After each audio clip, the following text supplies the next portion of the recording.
This is crazy. This is crazy. This is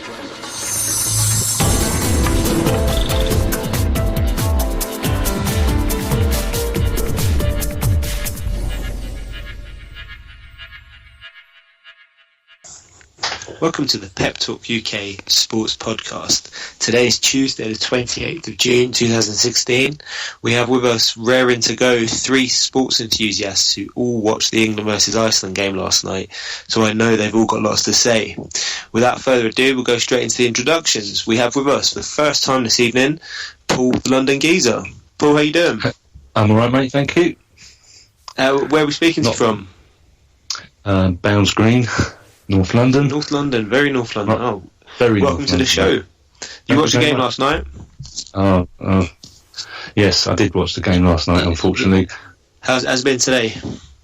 Well, I mean, I'm nonplussed about the whole situation, really, because you get used to it after a while, don't you? You do get used to it as an England fan. Yeah, we've also absolutely. got two other chaps with us this evening. We've got Pascal in Paris, that's right. Bonsoir, Michael. Bonsoir. Pascal. Comment ça va? How you doing, my friend? Good. How you doing? I'm doing very well. You know, I've got a glass of Sauvignon Blanc, a bit of jambon, saucisson, a bit of baguette, and I'm willing to talk football tonight and a bit of sport. You enjoying the Euros, Pascal? Bien sûr, of course. We are playing very good football. Payet is just a revelation. Griezmann playing very good football. We even have the French president coming every game to support the team. I'm very happy. Thank you very much. Yeah, sounding a lot more upbeat than the London Geezer. Let's see if you're sounding more upbeat than the other guy we got from London, Frankie B. How are you? How's it going, Geezer? How's it going? I'm doing well, considering all the bad news that's recently happened. Did you enjoy the game? Well, I don't think I've ever come across such a poor result in, all of my footballing experiences. Yeah, it's pretty dire, isn't it? We've got quite a bit to discuss tonight, but there can't sensibly be anything we turn to before England's early exit from the Euros. Pascal, let's turn to you as a Frenchman. What are they making of it in France? In France? We are laughing at you, English people, of course. We love laughing at the English, but it's very, very fun for us. But, okay, seriously, we were looking forward to a very good game. France, England, the 100-Year War, again, in the pitch. It would have been great. But, you failed to qualify against Iceland. Now, we understand that, the football in England is not played very well at the moment. And your coach, obviously, Roy Hodgson made some terrible mistake. Tactically inept. The players, no desire. I think they spend too much time here drinking French wine. That's my opinion. Thank you, Pascal. London Geezer, what would you make of that? Well, I agree with, unfortunately, a lot of what you said, but I would just say that I think us losing to Iceland done us a bit of a favour, because I would hate to have had to listen to his pompous pontificating when they beat us, because then no doubt they would have done, because we're shit. There is that worry. Frankie B, what's your take on the game last night? I still can't believe it. It was a total shock, to say the least. The guys were making so many mistakes. Joe Hart, what the hell was he doing? Fucking Vaseline with what, Frankie B? What were you referring to? The second goal. The second goal was ridiculous. I don't know how he didn't manage to save that. The first goal, Kyle Walker, I don't know what he is doing. Basic defending. Shambolic, isn't he? But I think it's the pressure. The occasion gets to them. The occasion gets to them all the time, and the reason is because they're put under pressure all the time, and for some reason it gets in their head, and then they perform shit. Do you not think it goes deeper than that? Maybe. Do you think there's not maybe something? I mean, would we all agree that England have underperformed? Well, actually, before I go on to that, what would each of you have said should have been the minimum expectation for England in this tournament? For me, Frankie B, let's start with you. I would say semi-final. I know that's a bit bold. Minimum. Yeah, semi-final. Why not? I don't see any. Based on what? Based upon quality players. Yeah. Even though England were poor last night, if you look at the squad, you look at the strikers, there's a lot of good players there. All right, we're talking about top players, and in the Premiership. In the Premiership, but in comparison to a lot of the other squads, I didn't see a spectacular special team. That was an outstanding favourite. Okay, so you say semi-finals, Frankie B. That's what you're settling on. Definitely. All right, Pascal, what do you think should be the minimum requirement or expectation for England in this tournament? Well, for me, the reason why England didn't play very well is because Danny Welbeck was injured. That's why. Danny Welbeck is the best player for England, and he will have scored all the goals. And because Danny Welbeck wasn't playing, I think England didn't qualify. But, let's be honest, England played a very, very bad World Cup. Pascal, have you seen Danny Welbeck's first touch for Arsenal? Danny Welbeck, if you look at statistically, for England, it scores more goals than Arsenal. And for England, Danny Welbeck is a very good player. So I think England were missing him very much. I think that Rooney need to retire and grow some hair and just relax. But for me, England, I believe they left the competition at the right time. I didn't expect England to qualify or to go anymore. So for me, Pascal's going to last 16. Last 16 is good enough for England. Okay, thank you. And London Geezer, what were you expecting minimum? I find myself agreeing with this French guy, but I think we overachieved by going out of the group, to be honest, because our style of football doesn't improve. We don't improve in these competitions. And what was your minimum requirement? Last 16? Yeah, to get out of the group was a minimum requirement, because that would have been an improvement on the previous performance.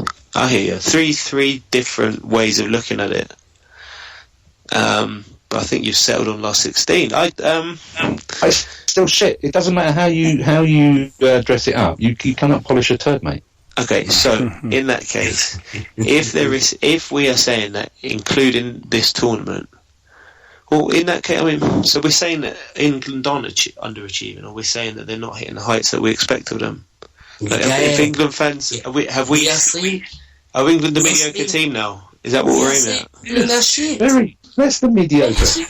Very, very Iceland are better. They're a better team. All right, in that case, if England have given mediocre performances in most football tournaments for the last however many decades, is there not something seriously wrong with English football?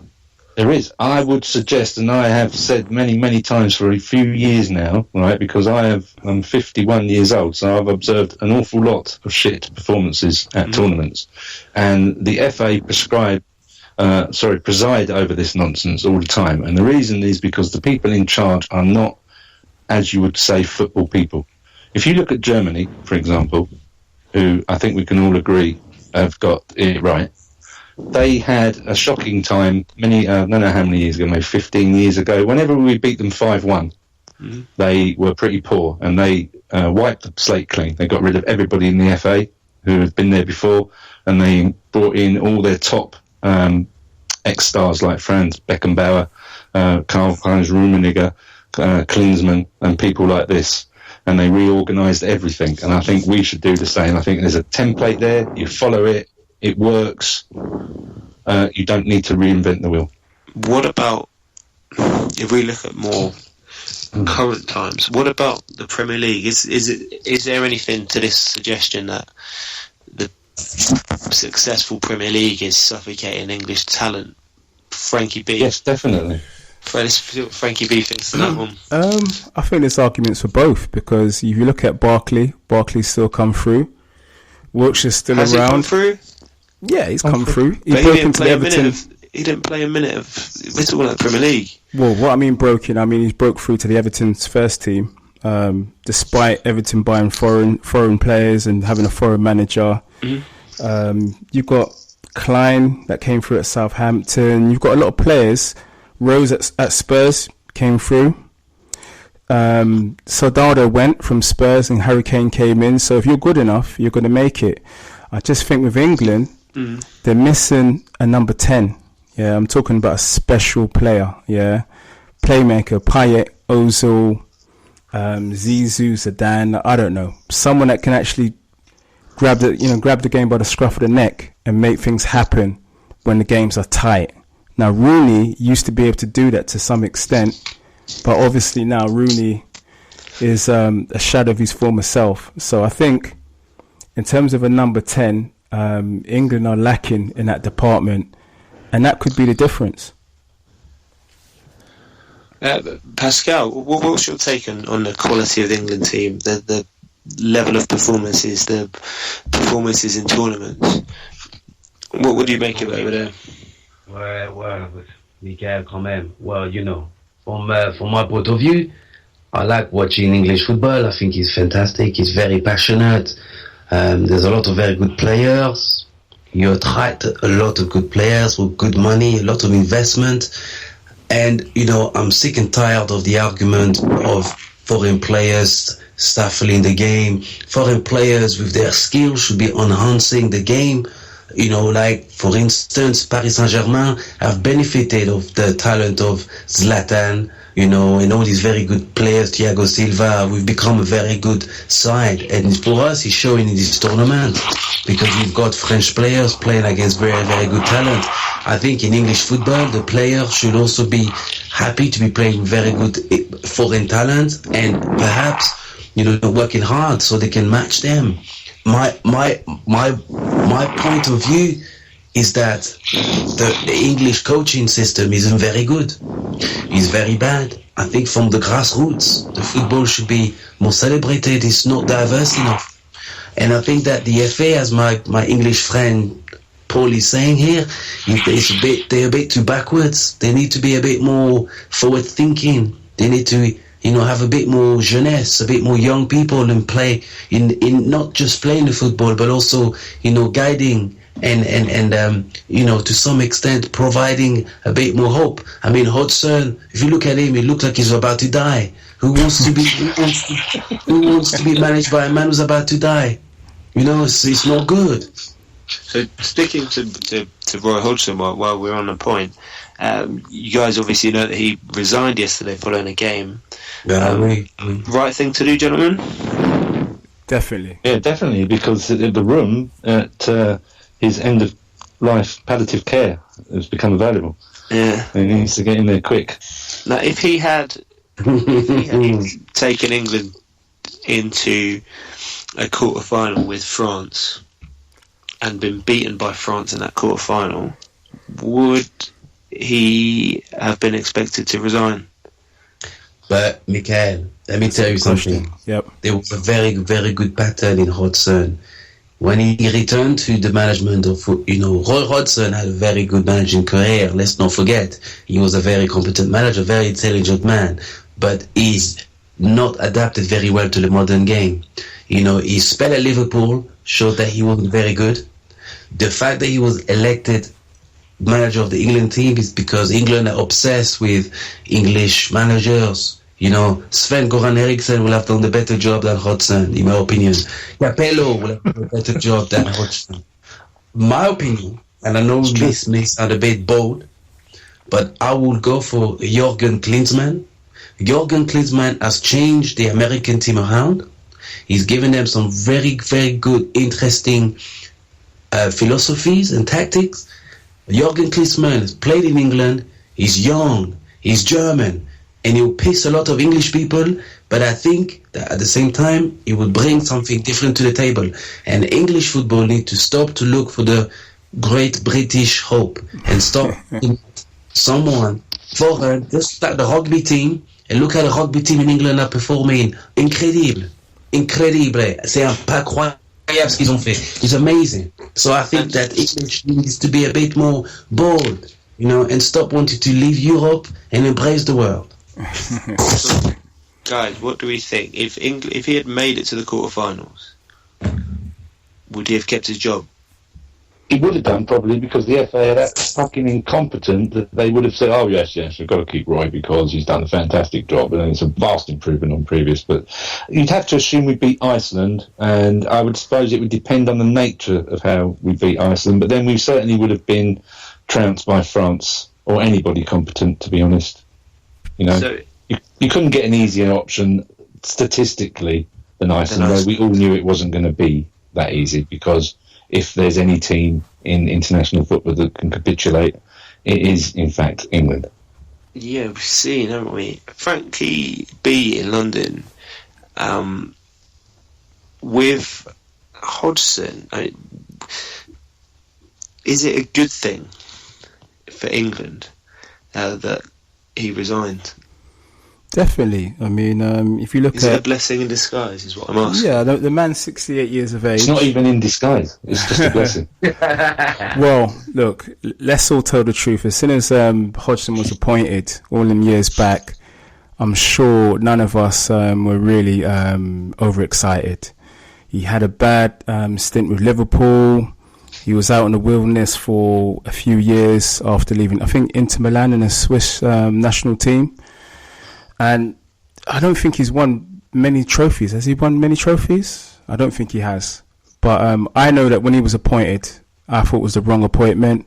I wanted Harry Redknapp at the time. Even though I'm a Gooner, I still wanted Harry Redknapp at the time. Totally agree with you. He should be the man they get right now. They should have rung him up straight away and said, Harry, sorry we fucked up, mate. Get in there now. That's it. Because the thing with Harry... Arsène Wenger. Wenger's best days are behind him, definitely. Arsene fucking Wenger. Are you having a laugh? Please. Pascal. He's not going to leave 8 million a year at Arsenal. No way. Is that so you make sure that England don't win any trophies? Yeah. Arsene Wenger is more or less English now. What he wants is to ensure that England certainly never go any higher than fourth. That's semi-finals, That's semi-finals. That's not true. I'll tell you how I see it. I sometimes wonder what would have been if Harry Redknapp hadn't had that court case.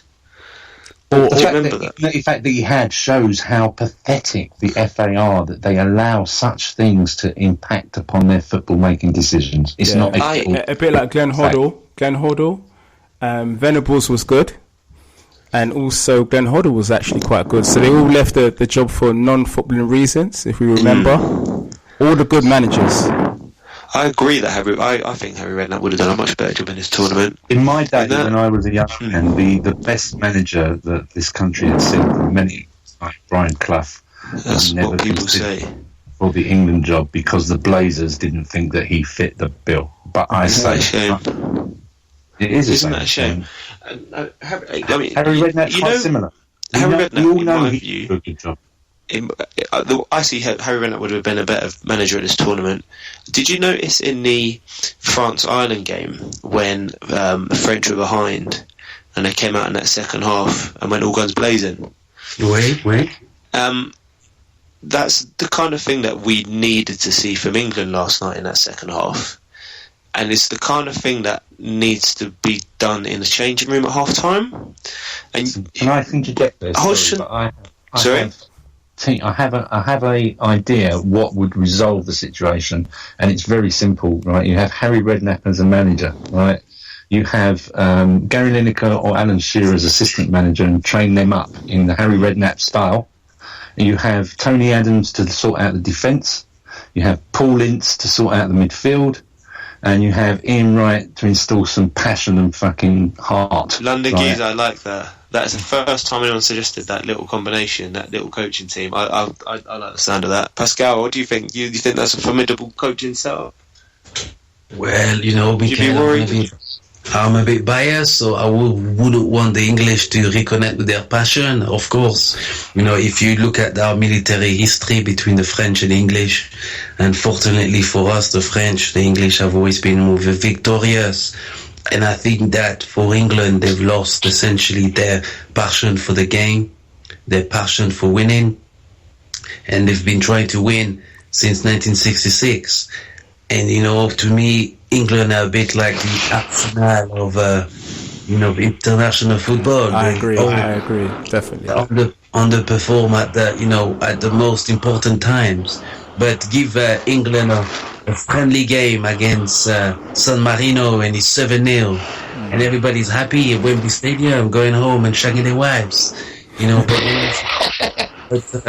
you play the same England team in a World Cup against Costa Rica and they lose against Costa Rica. Donc, in my opinion, for me, the passion has been lost, and the passion needs to be restored from the FA, but also from the manager. The manager has to instill the passion and has to give them belief that they can do well. And Frankie B, what do you think? What's your take on all this? Well, definitely, a new shake-up of the management team's needed. We need some excitement. That's first and foremost. So we need Redknapp, followed by a young understudy, whether that's Alan Shearer, Eddie Howe from Bournemouth. But are you guys all jumping on London Geezers bandwagon, like I have? Well, what about like Glenn Hoddle or Sam Allardyce or Martinez from Everton? No, what? Martinez? What? Yeah, there's talk of Martinez, who is a free agent. Silenced immediately. There's talk, and I can see the reasoning because Martinez does all his good work in knockout tournaments. But there's talk of Martinez going for. I'm not saying I'm up for that. I'm a Harry Redknapp guy or Glenn Hoddle, if he can keep his mouth under control. Well, they're saying Southgate's the favourite, aren't they? No, they're not. Oh, dear. That's a joke.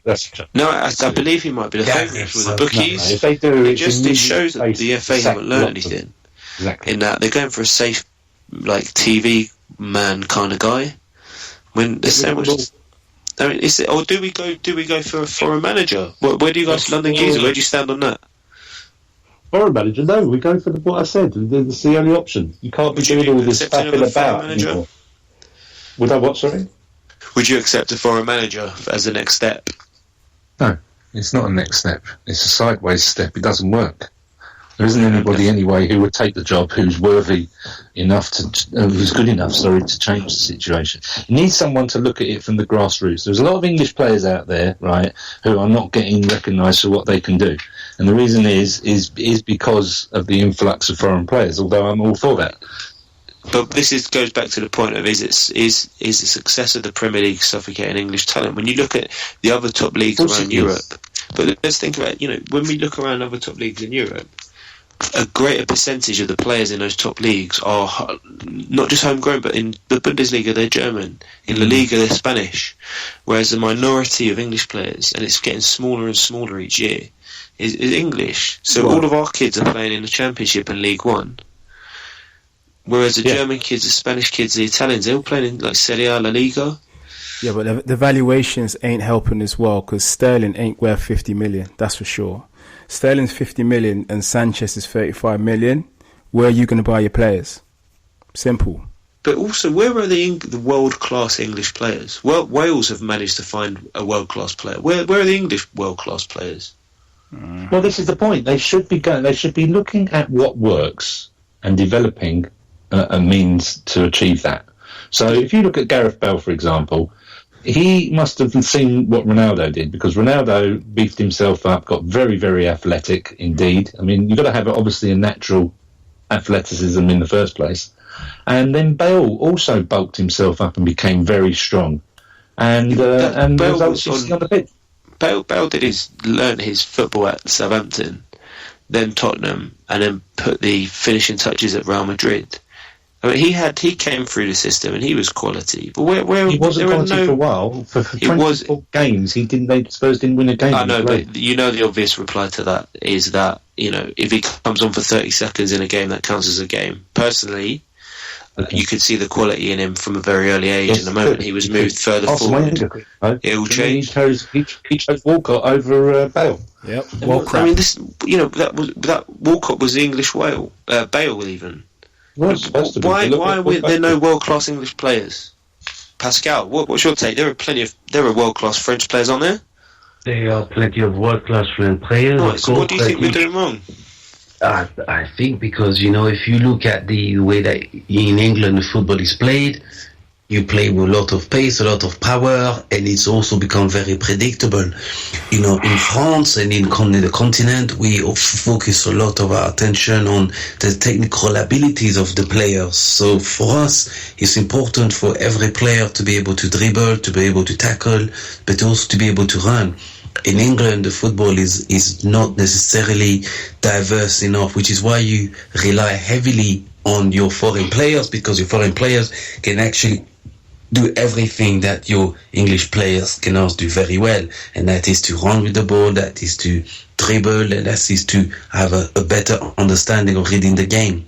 For instance, in Brazil, they don't play 11-a-side until they are teenagers. They start very, very young. They play futsal. They make them understand how to control the ball, how to play with the ball. Brazil maybe now is not the best example because they've been playing very shit. But that is because they've been almost influenced by the European style of football, which is affecting the indigenous Brazilian style, the Brazilian samba style. But if you look at the Germans, if you look at the Spanish, and you look at the French, and to some extent the Belgium, the way they are playing football is very technical. They pass the ball very well, and they have a good understanding of playing the ball. The relationship between the man and the ball becomes much more important for them as they grow. And in England, it's not very much the same. So I think it's important for the English players and for the way that English is taught. The way English football is taught to the young players has to be more of a technical understanding rather than the physical aspect of the game. Okay, let's turn to one of the players that people have pinned a lot of hopes on for many years in an England shirt. The captain, Wayne Rooney. First question, guys, on Rooney is: does Wayne Rooney keep his captain's armband and starting place? Frankie B. Definitely not. If you look at Man United, if you look at his performances for Man United, they've dipped over the years. He's playing in different positions. He's not as effective as he used to be. So I don't see why he's captain. And even it was debatable as to whether why he's going to be in the squad in the first place. So in terms of the captaincy, that needs also review as well, because Rooney, his best days are definitely behind him. So you would take it from him. Who would you give it to? Well, there's no leaders, is there, in the team? There's like nobody that has those credentials. Who starts as captain in the next friendly? Well, who is qualifier? Do you know? I kind of like how Dyer performed, even though Dyer's quite young. The way he played in the tournament, for me, he showed something to me that I was very impressed with. His passes were neat and tidy. He's got a great free kick. He was quite tenacious in the tackle, and he's got a stature about him that's like in the mold of a captain. I don't know. Maybe potentially in the future he could be that guy, but there's no outstanding candidate at the moment that I can see. There's no leaders. London Geezer, what do you think? Would you keep Wayne Rooney in the starting side with his captain's armband? Not.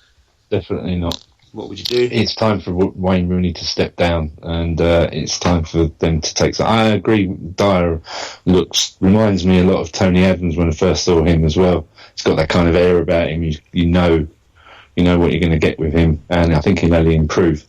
So I don't know about captain's armband. It's really hard to say because, like you say, there isn't anybody who stands out.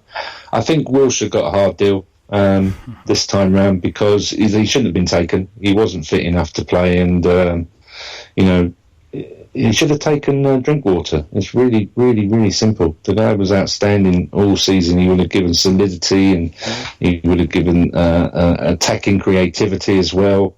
And Roy Hodgson suffered the being too loyal to people.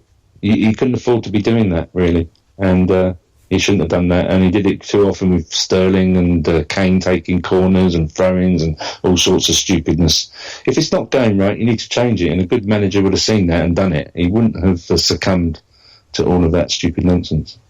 But at the same time, England played 10 qualifiers for this tournament, and as with other tournaments where England have qualified, everyone knew that England would win all 10 of them, though. But do you not think that, as with every tournament, England always get easy groups because of the seedings in the qualifiers. They smash every team in there because Liechtenstein and San Marino and Moldova, they haven't got the capabilities. And then the media, the public, they all buy into this frenzy, which is, well, England are so good, we're going to go and compete with the big boys in the tournaments, and we fall short. Well, listen, you just harped onto something there, right? That is an underlying problem that has existed the whole way through this situation for 40 years, and that is the press, right? This blah, blah, blah is fucking great. Blah, blah, blah is fucking terrible. And they do it like, in and out, in and out, in and out. It's just ridiculous.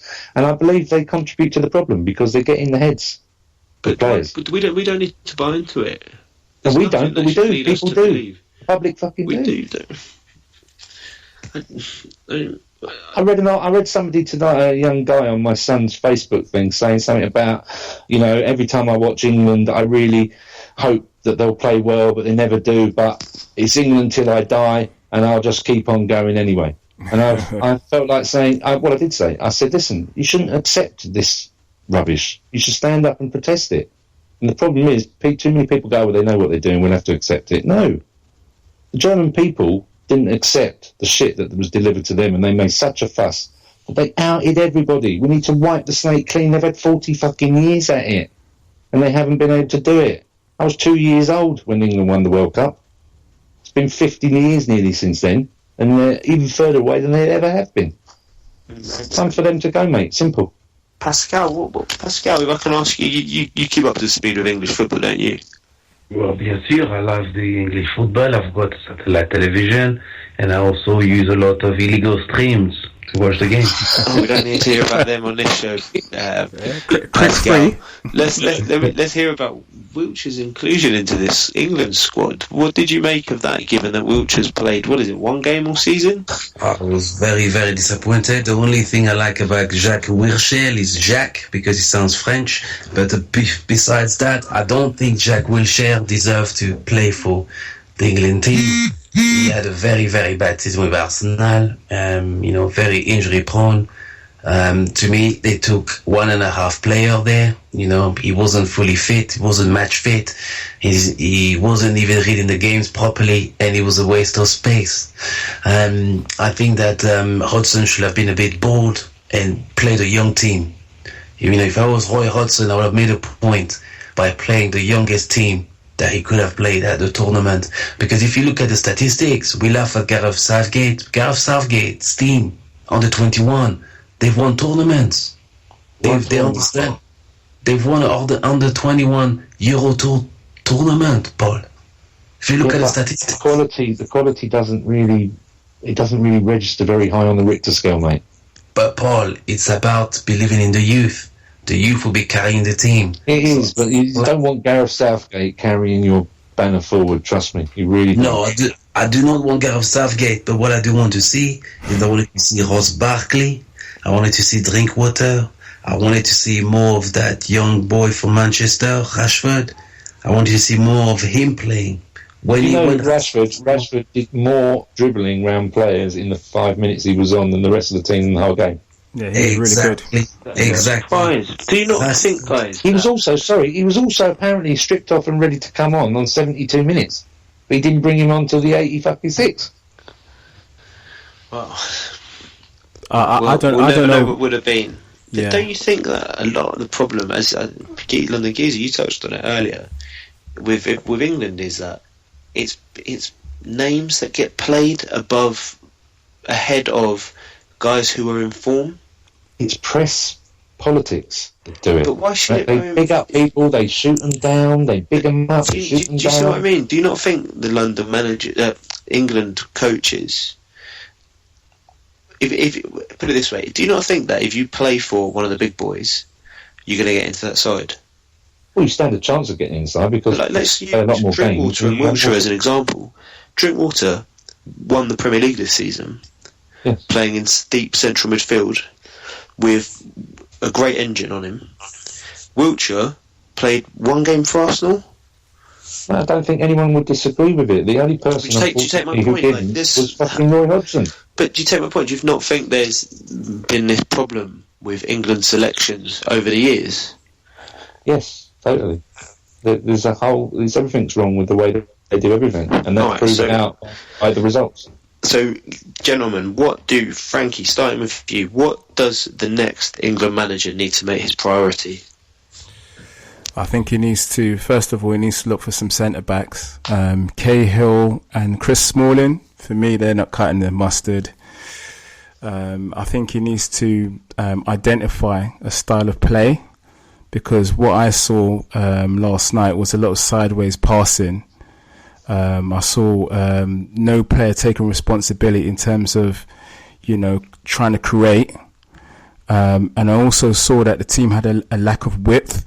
There was no wingers, right? I know there's a shortage of left-sided players in English football, but on both sides there were no wide players, which we need to introduce for tight games, like what we experienced last night. Pascal, I'll ask the same question to you, my friend. What does the next England man need to do immediately? What's the first thing on his list? Well, I think most importantly, the players will have been very embarrassed. Mikael is a bit like, go having sex with a lovely woman and she tells you have a small penis. You don't want to hear that kind of news. Mm-hmm. So you need a bit of building of confidence, because, I will say that it is very embarrassing for the people who invented the game to lose against a team like Iceland. I'm not sure. I've never met an Iceland person in my whole life, which means that they're not that very many people. They're a bit like pygmies. You never see pygmies on the street, do you? So it's very... I reckon pygmies would beat England. Who would beat England? Team of pygmies. It's possible. It's possible. I mean, this tournament has shown that a lot of very interesting things have been happening. Italy beating Spain was a very good, big surprise. But the biggest surprise of the whole tournament, I would say, is the fact that England losing to Iceland, that was the biggest surprise following the Brexit. We never expected that at all. I thought Iceland were going to win 1-0. I always did from the second I saw we got drawn against them. I could see it coming. I've been an Arsenal supporter for as long as I've been an England supporter. And I knew exactly what we were going to get. But Iceland do not even have a professional football league recognized. Yeah. They play League 2 football, My wife was telling me, Pascal, what kind of game is this? Is this what they play in the park? We have a small park near the Tour Eiffel where the kids play football. She said to me, England are playing like the kids in the park. It was very, very bad. It was very, very bad. And I think most importantly, Mikael, the confidence building is going to be very important. So it'll be good for England to play a lot of friendly games against some notable teams. I would like England to be bold and to play friendly against Argentina, friendly against Brazil, friendly against maybe USA, good footballing teams, international team, to build the confidence. So because England have to qualify for the next World Cup in 2 years' time, and it's important for them to have a coach that can build some confidence and to let them know that they can play against the best in the world, but they have to concentrate. And a lot of the mistake that was made yesterday and the day before that, and the game before Pascal, that. Is that your vibrator, mate? Oh, it's the vibrator I'm about to use on my lovely Delphine. Oui. I'm charging it right now. But yeah, Paul, I like you. You're very observant. Yes. But in terms of the football, the England team has to mobilize itself and rally and play some very good football at the highest level so that they can build some confidence for the World Cup. Just coming up in 2 years' time, but London Geezer, what's if you're the next England manager, what do you need to focus on?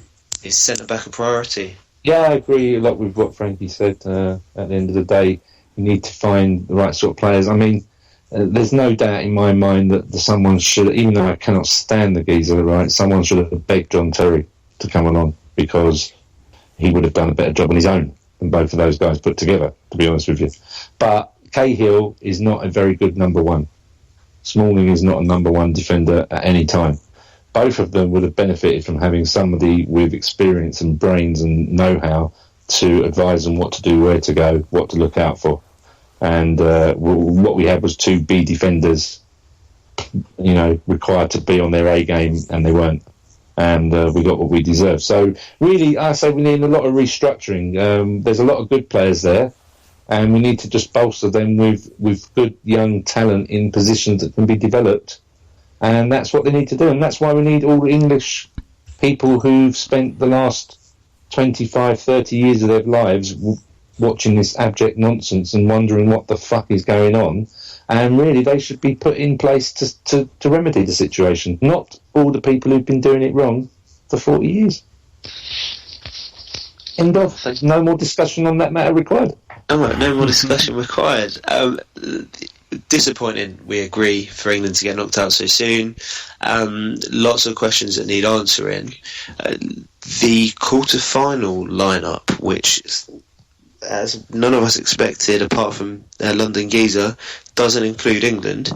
We got Poland-Portugal on Thursday, Wales versus Belgium on Friday, Germany-Italy on a Saturday, and then the quarter-finals rounded off with France against Iceland on Sunday. Gentlemen, let's see what your predictions are, and we can catch up with them next time we're on the podcast. Poland versus Portugal, who's qualifying from that one? London Geezer? Poland, Portugal, I would go with, I think, Portugal in extra time. Fine, Portugal. We got one for Portugal. Pascal, what are you going for?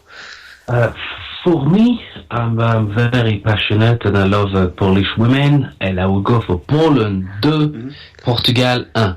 Okay, thank you. Pascal, Frankie B. I'm going for a Poland 1-0 victory, courtesy of Robert Lewandowski. All right, so no agreement on that one. We'll take a note of these, certainly. So, all right, majority of rules in this little system we have here, London Geezer. We put Poland through to the semis. Obviously, I don't have a vote because I'm no expert. Wales, Belgium, Wales, Belgium in the other quarter final. Frankie B, who are you putting through in this one? I think Belgium are going to absolutely maim Wales. I think Wales have been getting away with a few games. I think Belgium are going to really give it to them. So Belgium, 2-0. No contest, according to Frankie B. Pascal, would you give Wales a better chance than Frankie B does? Well, Michael, I don't really like the people from Belgique. They're a bunch of wankers. If you remember, they were the Belgique people that bombed the Paris, so I want them to lose. But hey, in terms of football, it matters. I hate to say it, but I think that Belgique was going to win. They're going to win. And thank you. I would say 3-0. What is that in English? You're going to make it a clean sweep and go for Belgium? I am going to go for Belgium 2-0. I think, I was toying with the idea of 2-1 because really, if you give Bale a chance, he's going to score. But I think France will rise to the occasion. They'll have the crowd behind them. Sorry, Belgium. Mm-hmm. Belgium will rise to the occasion. They played excellently in the last game. Okay, I agree with that one. So we got the experts giving Poland versus Belgium in the semis. What about Germany, Italy, guys? London Geese, you go for Germany or Italy? I go for Italy. I've fancied Italy since the first time I saw them play because they've got tactical nous, they've got heart, and they've got talent. Germany, for me, are excellent, and you can't count them out because on their day they turn anybody over. But they have looked a little bit vulnerable and a little bit lacking in spark at times, especially when they're up against it. So I think Italy will hit them hard and catch them by surprise, and then they'll have the tactical knowledge to stifle Germany's attempted response. Okay. I would go 1-0 to Italy. Thank you, Frankie. 2-0 Germany. There's just too much creative power and options that Germany have. Ozil, Draxler. You've got so many quality players in that German squad. Unfortunately, Italy's journey is going to come to an end on Saturday. So 2-0 to Germany. Pascal, you have Germany or Italy? Well, it's a very, very difficult choice. But, you know, if you look at it historically, les Italiens do very well against the Germans, you know. The Germans have never beaten them. They've never made the tournament. Yeah, so I think it's going to be very difficult for them. And, you know, the Italians, they're like Roman gladiators, you know, they're very good at defending. And, you know, defending is very important, particularly at this stage of the competition. I expect the Italians to do, arrivederci to the Germans. So I'll give Italy 1-0. Okay, thank you. So we got Italy going for that one. And then, gentlemen, any doubt in France are going to get past Iceland? Yeah, lots of doubt. Yeah? I fancy Iceland to do them because the French, I think the crowd behind them be a factor, but, you know, Iceland very, very resilient. Showed that quite clearly a number of times. They're not easy to score against. And if they get in the French guys' heads, it's c'est la vie. Bonsoir. I disagree, Paul. I will. French-speaking podcast. The French team will show what England should have done on Monday, and we're going to destroy Iceland. You're going to get shamed. It's Frankie B to decide with his casting vote. Frankie B, is it France or Iceland who make it into the semis? It's a 2-0 French victory. It's going to be a 2-0 French victory, courtesy of Paul's favourite player, Olivier Giroud. Giroud, look at me, Giroud. Look at me. We've got a semi-final lineup of Poland, Belgium. It was Italy, Italy and France. We'll find out within the next week how wrong you lot are, or how right you are. I reckon Iceland are going to win 10-0. I want that on record. What was the score? 0 to Iceland. I like it. Yeah, we do have it on record, so there's no going back. Yeah, all right. Well, it's football to go, which is great news. Unfortunately, England won't be taking part. Even though no one asked me, I can't see how Belgium won't get to the final, and I think they will play either. It could be anyone, but I think Germany haven't even hit fifth gear yet. But then again, Italy could win the tournament with that defence. And basically, it's just everybody. Well, I just think Belgium will get to the final. I think the Italian defence is rock solid. The Italians haven't even pushed themselves yet. And the French have got weaknesses like Adil Rami and Giroud. Exactly. You know, they're not perfect, but they've got home support. So it remains to be seen. In my view, if Belgium aren't in that final, then they've underachieved. I know it's a bit difficult to say that, but they're in an easier, harder position. At the right time. Yeah, be full of confidence, they're getting there, aren't they? Because they played fantastically in the last game. They really were excellent. Yeah, compared to their first game against Italy, they've come on quite a bit, haven't they? So maybe they could be peaking at the right time, as you say. All right, guys, well, it remains to be seen, but we look forward to finding out. Just moving on to some non-football related sports briefly, before we round up this show. Anthony Joshua for Dominic Breezial. Forgive me if I ain't got that pronunciation right, over the weekend. I believe Pascal and Frankie B, will you both watch that? We watched the boxing fight. Very good fight. Was it a convincing win for Joshua?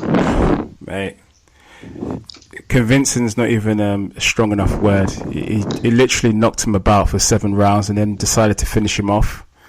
As the saying goes, chat shit, get banged. That's what happened. Pascal, what did you make of it? No contest. Well, I felt that Anthony Joshua played some very good football, very good boxing. Football with his Brazil's head, more like. With Brazil's head, bien sûr, yes. He beat him very well. And it was a bit of a sparring session, I didn't see very much coming back from Dominic Breazeale. I think Breazeale, showed some determination, but in the end, his face was unrecognizable, and the power of Joshua, is superb. He's a very, very good boxer, and I expect him to win more and more heavyweight titles. Joshua is the real deal. He definitely is. Did you see the interview with him before he became champion? Even before, I think, a couple of fights before that. And the guy said to him, he said to me, "You a nice guy pretending to be hard?" And he said, "No." He said, I'm a nasty guy pretending to be nice." And I thought, yeah, that's the attitude. Yeah. And, but Frankie B, what did you make of the fight? Did you watch the whole thing?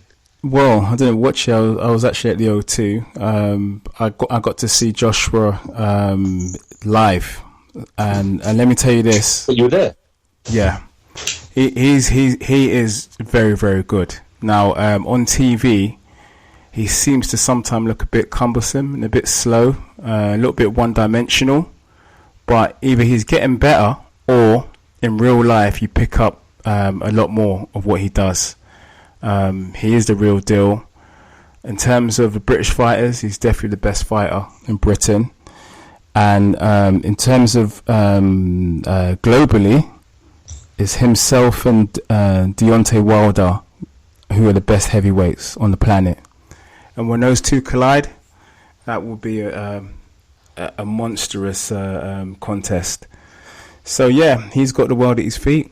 He's a superstar in the making. What can I say? Yeah, definitely. I think he's the real deal, and he's going to be big time. I've watched boxing since I was a little boy, and I think he is as good as I've seen in a long time. He reminds me, he's built to knock people out, and he wants to knock people out, and his focus is knocking people out. And to be heavyweight champion of the world, that's exactly what you got to have. There's a lot of knockouts been happening recently, haven't there? Well, it's the best way really to cut to the chase, isn't it? It is. England aren't good enough. Get them out, knock them out. And London Geese, I believe there's some MMA news. Is that right?